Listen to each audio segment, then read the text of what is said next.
We have time for stimulus. The $908 billion framework is just a start, and the government will not shut down. These were the words echoed by House Speaker Nancy Pelosi this week. Now, Pelosi has made it clear that she would support a new $908 billion bipartisan stimulus framework. After months of back and forth negotiations and hard lines being drawn by both Democrats and Republicans, there's now renewed optimism that finally something in Washington might get done. So there's new hopes for a stimulus bill that would offer relief for businesses, the unemployed, schools, and even healthcare providers. So the latest development, guys, is that under pressure from moderates in both parties, House Speaker Nancy Pelosi and Senate Majority Leader Mitch McConnell have initiated direct negotiations in hopes of combining a stimulus relief package that is a little under $1 trillion with a separate $1.4 trillion government-wide omnibus spending bill. Now, I have to say that this is a major new development, guys, because if you remember, Nancy Pelosi was previously dealing with Treasury Secretary Steven Mnuchin,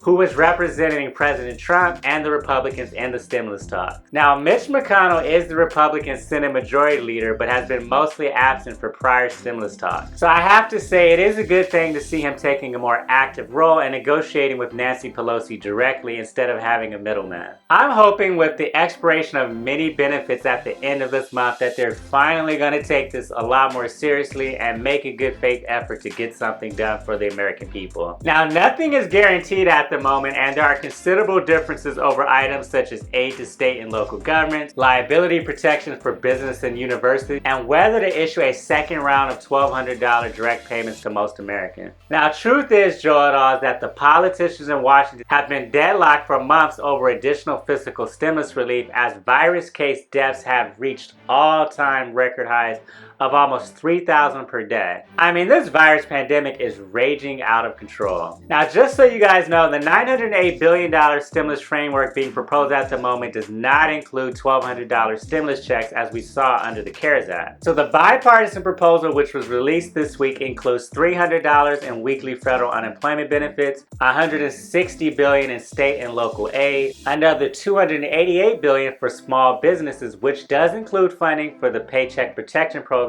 which does offer forgivable loans, $45 billion for transportation, $25 billion for rental assistance, and $35 billion for healthcare. Now, in one of his first calls for legislation as president-elect, Joe Biden has urged Congress to compromise on a stimulus package. After a worse-than-expected jobs report this past Friday, President-elect Biden doubled down on the need for urgent action and additional fiscal relief in January, even if a compromise makes its way into the omnibus spending bill. All right, Joe, so the latest job report indicates that 10.9 million Americans are still unemployed. The unemployment rate did fall to 6.7%, and the U.S. added a total of 245,000 jobs in November. However, that is 45% less than what was expected. Now, what's even more frightening, guys, is that this rate of job growth, according to new forecasts, suggests that unemployment will not return to pre-pandemic levels until 2024. The latest economic numbers are not good, Joe, at all. After the latest job report, President-elect Biden stated, if Congress and President Trump fail to act by the end of December, 12 million Americans will lose unemployment benefits they rely on. Emergency paid leave will end, the moratorium on evictions will expire, and states and cities will lose vital tools they need. So with surges in virus cases all across our country, new eyes are on the vaccine.